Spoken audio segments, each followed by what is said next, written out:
Good morning and welcome to My Catechism. I am your talk show host, Father Lucas Inoc, and together with me is my co-host, Brad Adam Ampier, the President of the CFD in Archdiocese of Cebu. And today is the fourth Sunday in the season of Lent, and this is what we call Gaudete Sunday. And why is it called Gaudete Sunday? It's because Gaudete comes from the Latin word gaudere, meaning to rejoice, to be happy, to be joyful. That means this Sunday is a Sunday of joy. And why do we have to celebrate this as a Sunday of joy? In fact, we are in the season of a season of Lent. The reason is that we are already anticipating on the victory of the cross of our Lord Jesus Christ, because his forthcoming death on the cross is not considered as a defeat on the part of our Lord, but this is a victory over sin and death, which will culminate on his resurrection from the dead.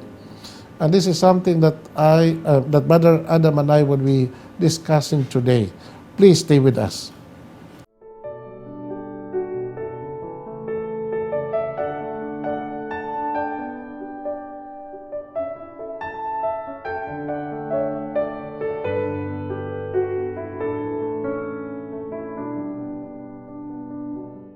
Thank you for staying with us. Brad Adam, good morning. Og sa ato mga televiewers, may buntag nilang tanaw ninyong tanan.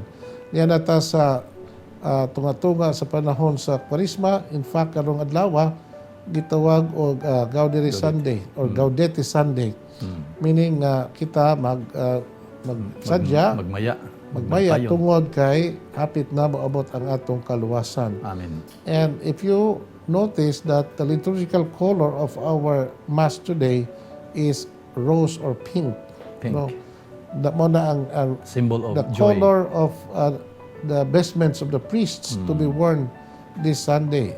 Yeah. Rose or pink color, which symbolizes joy. Yeah.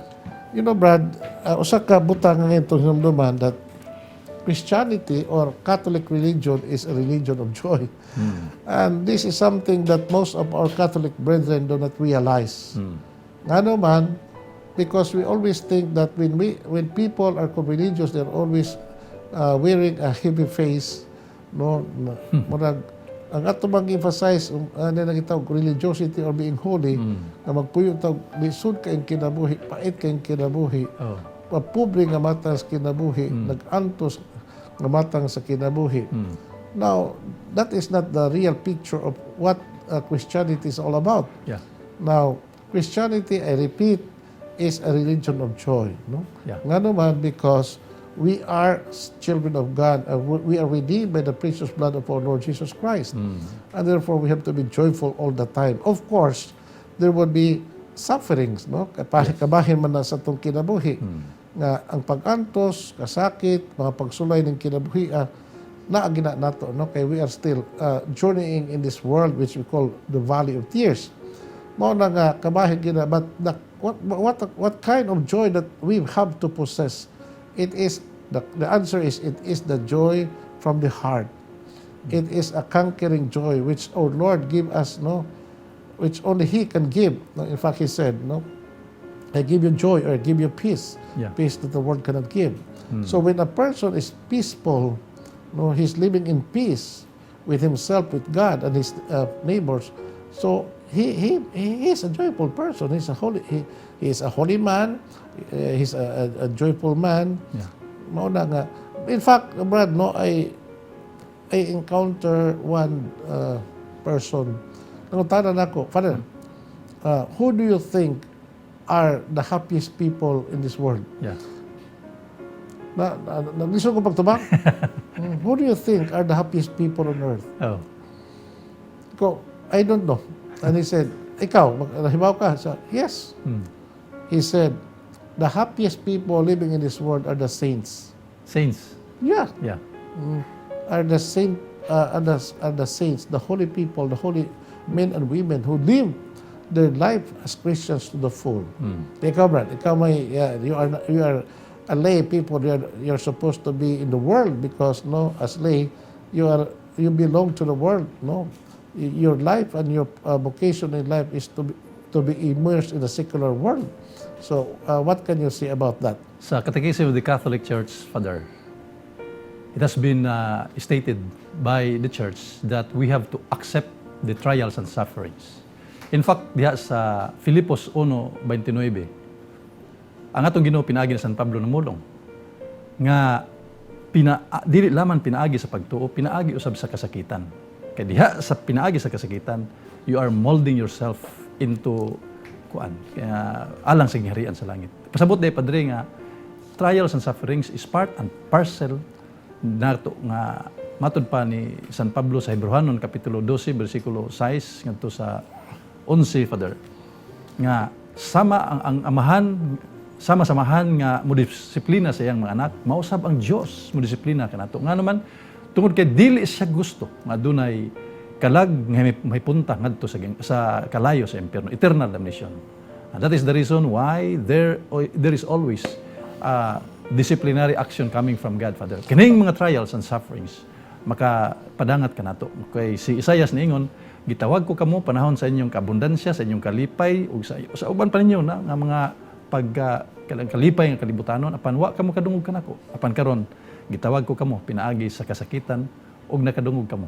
Sa to pa, Father, sakto gid kayo ang giingon ni San Pablo di ay nga accept the trials and sufferings. Nga atong Ginoong Kristo sa Mateo 16:24, if you want to follow me, take up your cross daily. It's good that you mentioned about St. Paul, Brad, because St. Paul is the author of the book of the Philippians, no? Yeah. His book, his letter to the church in Philippi, is what we call the theme of that book, or the theme of that letter is rejoice. Rejoice. In fact, he mentioned many times in that particular letter of Paul to the Philippians the word rejoice. I think there's a passage in the first chapter of the letter of Paul to the Philippians when he said, I thank my God, and every time I pray for you, I pray with joy. Yeah. I say it again, rejoice, because God is near. Yeah. So this is what St. Paul is always telling us in the letter of his letter to the Philippians. And of course, Paul suffered much, when he was living his life as a disciple of our Lord and as apostle. He was in chains, he was persecuted, he was harassed many times, and he suffered a lot, for the gospel. And finally, he was martyred, So, but it doesn't mean that St. Paul was not joyful in his life as a disciple of our Lord, as apostle of our Lord. He was, Yeah. But again, yung kinabuhi nga itong gipuyan, it's a mixture of joy and suffering. Amen. So, I always emphasize that, Brad, to our people, that don't look for the permanent joy in this world. Yeah. Nga naman, this is not yet heaven. So, the kind of joy, the eternal joy that our Lord promised us is not in this world, Yeah. but in the world to come. Yeah. When everything will be revealed to us, when we see God face to face. That is the When eternal there would be, happiness. when there would be no pain, Yeah. nor suffering, nor Yeah. death, nor Nor hunger, nor persecution. Amen. So, but total happiness, Yeah. and total joy. Now, Brad, ang atong Ebanghelyo karong adlaw is taken from the Gospel of Luke, chapter 15, verses 1 to 3, 11 to 32. And this is about the parable of the lost son, or the parable of, the prodigal son. Prodigals. Now, this is a very well-known story in the Gospel, Yeah. Brad. Almost everybody knows about this story, or this parable in the New Testament. And one of the treasures that we have, is this particular parable of our Lord, because this parable teaches us a beautiful lesson on the mercy of God. That God is merciful, that He's willing to welcome back home to any one of His sons or daughters who would come to Him with a repentant heart. So I would like to read this for the benefit of our televiewers and for our faithful out there. A reading from the Holy Gospel according to Luke. Glory to you, O Lord. The tax collectors and sinners are all drawing near to listen to Him. But the Pharisees and the scribes began to complain, saying, "This man welcomes sinners and eats with them." So to them Jesus addressed this parable. A man had two sons, and the younger son said to his father, "Father, give me the share of your estate that should come to me." So the father divided the property between them. After a few days, the younger son collected all his belongings and set off to a distant country where he squandered his inheritance on a life of dissipation. When he had freely spent everything, a severe famine struck that country, and he found himself in dire need. Coming to his senses, he thought, "How many of my father's hired workers have more than enough food to eat? But here am I, dying from hunger. I shall get up and go to my father, and I shall say to him, 'Father, I have sinned against heaven and against you. I no longer deserve to be called your son. Treat me as one of your hired servants.' So he got up and went back to his father. When he was still a long way off, his father caught sight of him and was filled with compassion. He ran to his son, embraced him, and kissed him. His son said to him, 'Father, I have sinned against heaven and against you. I no longer deserve to be called your son.' But his father ordered his servants, 'Quickly bring the finest robe and put it on him. Put a ring on his finger and sandals on his feet. Take the fattened calf and slaughter it. Then let us celebrate with a feast, because this son of mine was dead and has come to life again. He was lost and has been found.' Then the celebration began. Now the elder son became angry, and when he refused to enter the house, his father came out and pleaded with him. He said to his father in reply, 'Look, all these years I served you, and not once did I disobey your orders. Yet you never gave me even a young goat to feast on with my friends. But when your son returns, who swallowed up your property with prostitutes, for him you slaughtered a fattened calf.' The father said to him, 'My son, you are here with me always, and everything I have is yours. But now we must celebrate and rejoice, because your brother was dead and has come to life again. He was lost and has been found.'" The Gospel of the Lord. Praise to you, Lord Jesus Christ. Okay, Brad, so this is the Gospel reading today. And this is a beautiful parable which our Lord taught us. You know, this is taken from the Gospel of Luke, chapter 15, verses 11 to 32. You know, Brad, in the Gospel of Luke, there are three parables we call parables of mercy. The parable of the lost sheep, the parable of the lost coin, and now the parable of the lost son. Yeah. No, the three parables, Brad,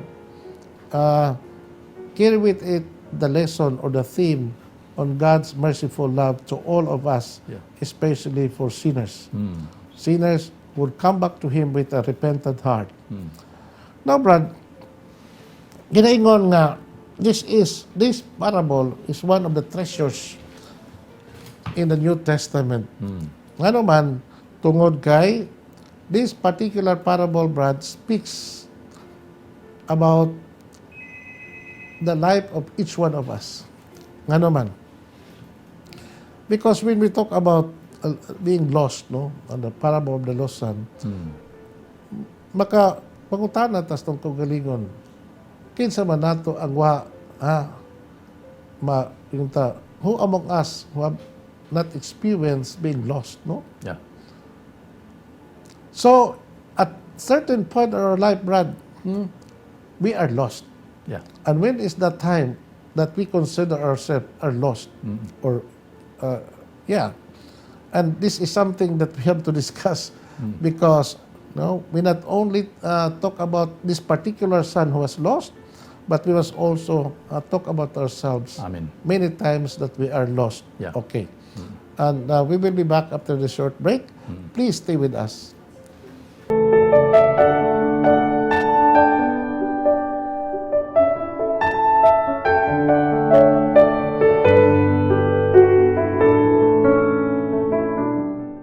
Thank you for staying with us, Brad Adam. Atong padayunon ang atong reflection on the parable today. Yeah. The parable of the lost son. So I said a while ago that there are times atong kinabuhi, Brad, that we are lost. Yeah. Kanong sa ba na mahitabo? No. So, we are lost when we think that God has no place in our lives. When we stay away with Him and try to live our life independent from Him. Now, another way in which we become lost is if we are living in sin. Yeah. No? When we commit sin, Brad, especially if it's a grave sin, Yeah. it's a way of turning back away from the Lord. So, that kind of experience atong kinabuhi, no, in somehow, nakasinati sa ta nga kita na lost, no? Yeah. Sa tibinisya ng being lost, Brad? Nawala. Nawala. Ang anak nga nawala. Pero nakanindot sa maong istorya, Brad, that despite the many sins that we have committed, despite the many sins that this particular son had committed in his life, imagine he asked na the share of his property from his father. Yeah, buhay pa kayong amahan, na ngayon nasagbahin as if nanguan siya, nanungo siya siyang amahan. How I wish that you are dead so that I could have already a share Succeed of my the inheritance. property, So that was precisely what he did. And what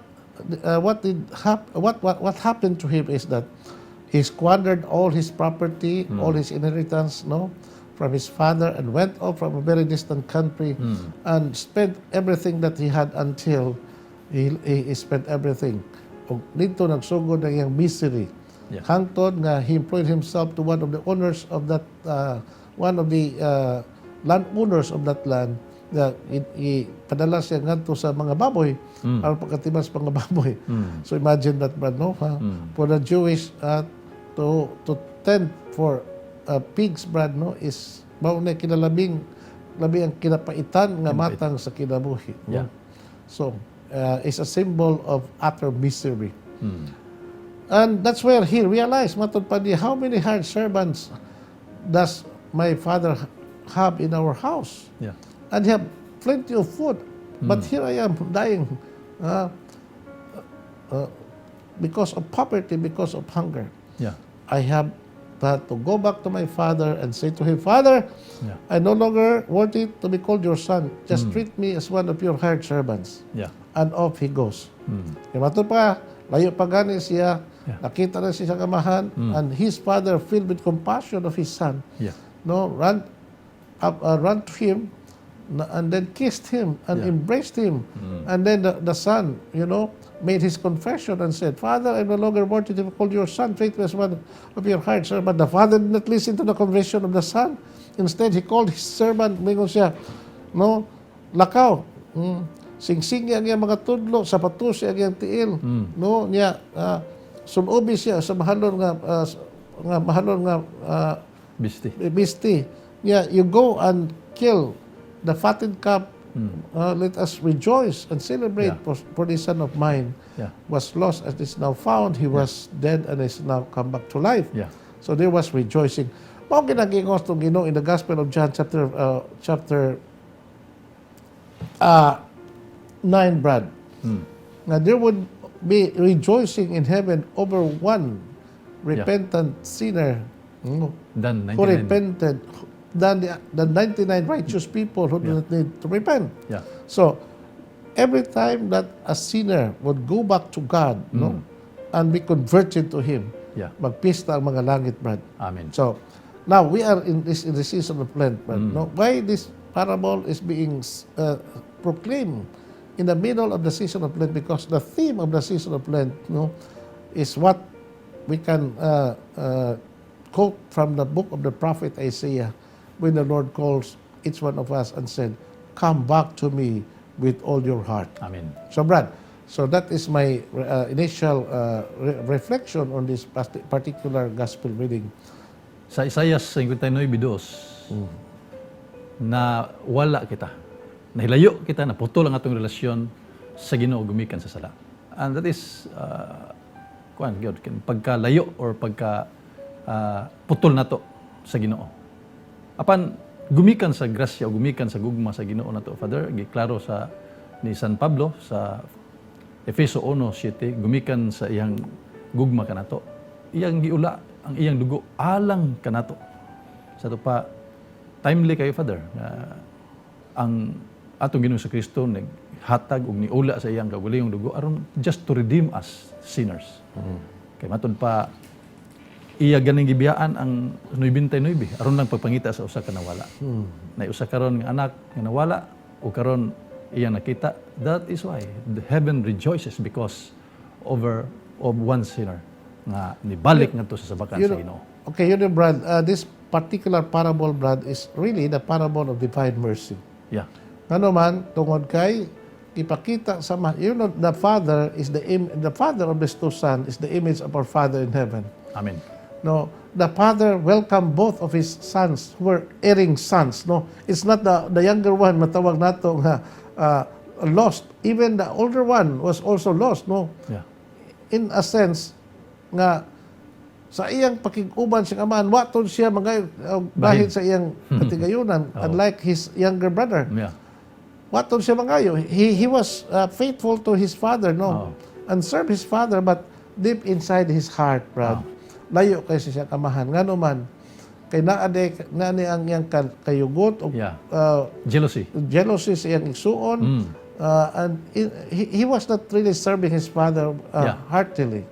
Imagine God, no? Mingon siya, pag uli siyang manghod, instead nga together with his father, they would rejoice, no? Yeah. He would also rejoice. He Nagsubok, refused to enter. Nasubo pa kaya siya. Unya, nagluod siya siyang amahan. Niya, ang amahan, may am niya, mingon. Pasabot. No, ganong, o sa may reaction sa older brother, matod pa niya. No? You know, I have been serving you like a slave. Yeah. And never once did I disobey your orders. No? But I never remember that you give me a goat, a young goat to feast on with my friends. Yeah. Apan kining imong anak, apan kining imong anak, Yeah. nga nag-usik-usik sa imong katigayunan, uban sa mga datang babay, unya sa pag-uli niya, imo siyang ihawan og dinami nga nating baka. Niya.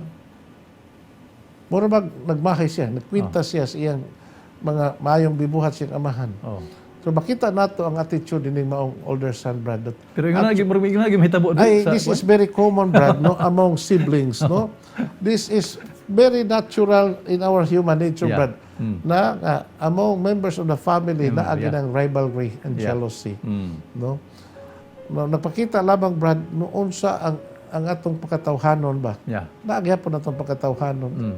Natural na itong kay because we are enslaved by what you call original sin. Nasatisfied ka itong iyang anak nga maguwang itong kinamugangan nga mayang gingon nga imo tanan ning ako property kabala ka. Anak, gingon tong amahan. Patod pa sa amahan, Brad, no, in response to the pagmahay siyang older son, siya, my son, you are here with me always. Everything I have is yours. But now we must celebrate and rejoice because your brother was dead and has come back to life. He was lost and has been found. So murag may am-am ang iyang amahan niya, Brad, ba? Na ayaw na ni anang imong gibati nga kay ubos o pagpanluod sa imong igsuon. Kay everything I have is yours, man. So you're always with me. So, but let us be happy that your brother, no, is now back to us, no? So, ayaw na. So, the father is so merciful to both of his son, no? The younger and the elder one. So, ingon ni ana ang kaluoy sa Ginoo, Brad, no? Amen. That despite the many sins that we have committed, if we come to Him with humble trust, and with repentant heart, Yeah. He would always forgive us. He Amen. will always welcome us because God is merciful all the time. Amen. And we will be back up this short break. Please stay with us.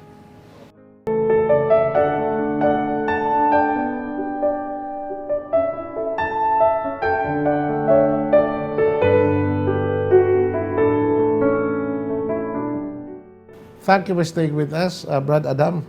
So, padayon ta sa atong reflection and we know this particular parable, Brad, no, teaches the very core of our human being, Yeah. our sinfulness. Mm. No, and this not only talks about who we are as a human being.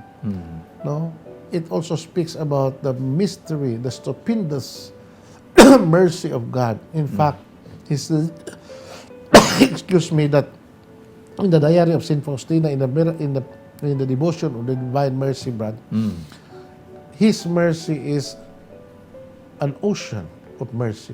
It's endless. That no matter how sinful we are, ang importante lang yun nga we come to Him with trust, Yeah. no, that He would forgive us. No, 100% we would always be forgiven because His generosity is boundless also. Remember what Saint Peter asked the Lord, how many times in the Gospel of Matthew, Yeah. Lord, how many times would I forgive my brother if he sinned against me? Yeah. 7 times? But Jesus said, no, Peter, not just 7 times, but 70 times, 7 times, no, etc. So, the message of that particular gospel text, that our forgiveness must not only limited to just 7 times. Yeah. Just as the Father in heaven is very generous in His forgiveness to all of us, Yeah. no, we must also follow the same. Yeah. The problem, Brad, no, ang tao ba, mas stricto pas Ginoo. No? Ang Ginoo, mapasayloon, apan ang tao, lisod, mapasaylo. Yeah. Ang Ginoo, mahigugmaon, apan ang tao, layo kayo sa pagigugma siyang isikatao. Mo na, Brad, nga kita as much as possible, we have to follow the way of God, Yeah. the way of the Father. And what is the way of the Father shown to us in the Gospel, especially in our reading today, Yeah. is the path or the way to mercy and forgiveness. Nga naman, because there can be no real happiness in this world if we continue living our life away from the house of the Father. You know, Brad, if you remember in this in the account of the parable, no, that when the son squandered everything that he had and lived away from his father, that was the beginning of his misery. Yeah. So, the message is nga kung layo ganita sa amahan, lisod yun ang mahitabo sa itong kinabuhi. Perhaps we will be enjoying this life, no, because we still have money, we still have all the riches, no, all the material comforts that we have. But all these things would not give us perfect happiness. Amen. All these things would not give us lasting joy. Yeah. It is only when we come back to God that we return home Yeah. to the very house. You know, but talking about the house of the Father, it's what, in the Gospel of John, chapter 10, may to, let not your hearts be troubled. Have faith in me and have faith in God. In my Father's house, there are many rooms. Yeah. So we talk about the Father's house, it's like heaven. Yeah. Meaning to say that if we stay away from the house of the Father, then there will be no life, no joy, no happiness, no? But misery. Yeah. Now, nga naman, but the moment the moment, no, you go back to the house because that house belongs to us. Yeah. Nga naman, because we are His son, and St. Paul says, and because we are sons, we are also heirs. Amen. Heirs of the kingdom of of the heaven. kingdom of heaven. Mm. So kikinahanglan yun nga we have the right for to inherit that kingdom of heaven Yeah. because I am a son. Yeah. No, that's our inheritance Yeah. by virtue of our baptism. Baptism. Because God is our Father, Amen. and that Father is my Father, and I am His Son. Therefore, no, I deserve to belong to this house, to live in this house. Yeah. Nakadaot, Brad, kay naana nagbalay sa atong amahan, pero Di ta masud. kagyo man ta. Kagi man nun palayo. Layas man ta. Mm. Maglayas-layas ganita, Brad. Mao ginay mahitabo sa itong kinabuhi. Yeah. So, ikaw, Brad, sa imong kinabuhi as a lay, so, is there any thing that you can share about the life of the people or anybody na matawag nato nga mapatuyangon Yeah. and are living in a very difficult life? Sa Galatia chapter 3 verse 27, baptism is a sacrament that gives the soul a new life of sanctifying grace. By that, we become the children of God and the heirs of the kingdom of heaven. Thus, by baptism, we are born again. Sa ito pa, sakto gito yung mga Padre nga, we have the right over the kingdom of heaven. Ang atong Ginoong Kristo diya San Juan kapitulo 14, unong ito sa 2, muuna ko ninyo ha. Kay sa gingharian sa akong amahan, labihang daghanang kwarto, andamon ko kini alang kaninyo. Mo na nga atong Ginoong Kristo diya sa Gospel of Luke chapter 12 verse 40. Prepare yourselves because there is no such thing as by chance nga moadto ta sa gingharian sa langit. We have to prepare yourselves like a Boy Scout, Father, nga Boy Scout laging handa, always prepared. Why? Because we cannot go to heaven according to Saint John, no? Diya sa Revelation chapter 21:27. Why makasudid to sa gingharian sa langit? Nga bisan aduna lay gamay kayong katiting nga sala, dili mahimo. That is the reason why our Lord Jesus Christ said, prepare yourselves. Mao na ning kamot dita dinhi, Padre, sa samtang naapata dinhi, kay gitawag man ta og pilgrim church or militant church din anaa gyud ang pagpaningkamot kay pinaagi ni ana, no? Kanang giingon ni San Pablo sa Filipos 2:12 nga work out your salvation with fear and trembling. Dili lang mamaypay-pay ta kay luwas na ta. No. But we ourselves, we have to prepare also ourselves. Okay, Brad. So, the bottom line of all these things that we are discussing, Brad, is the reality of sin. Yeah. Kining sin, Brad, mao gini ang the greatest evil in this world. Amen. No, Mother Teresa said that the greatest evil is not material poverty, nor not even sickness or even death. Yeah. The greatest evil is sin, because sin would deprive you of the kingdom of heaven. Sin would separate you from God. Sin would make you an enemy of God. Yeah. Sin would cause so much suffering in this world. Yeah. That's why in the letter of Paul to the Romans, no, the punishment of sin is death. Yeah. But by the grace of God, no, we are reconciled with the Lord.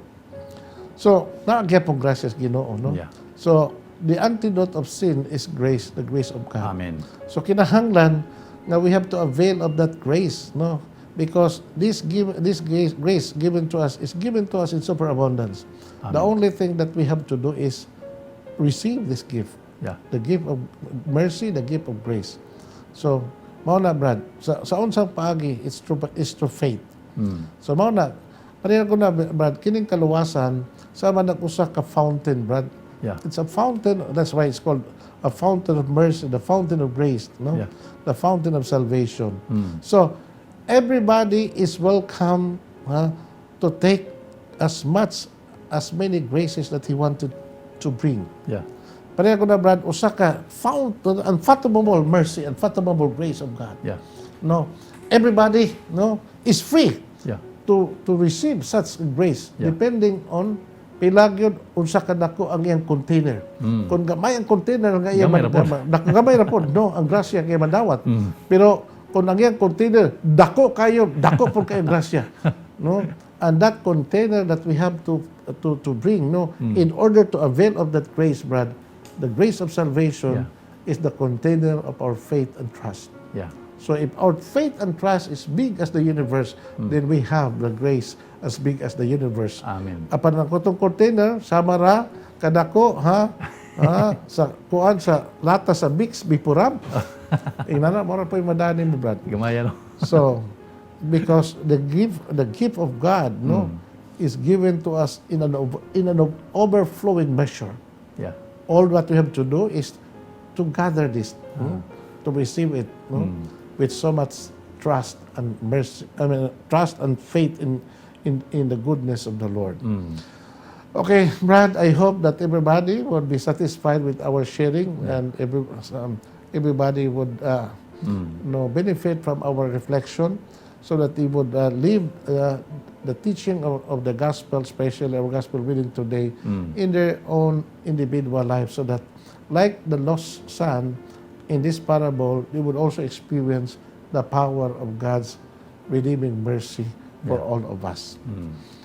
I will now give our televiewers our blessing, Brad. The Lord be with you. And with your spirit. And may Almighty God bless you all, the Father, the Son, and the Holy Spirit. Amen. Thank you and good day.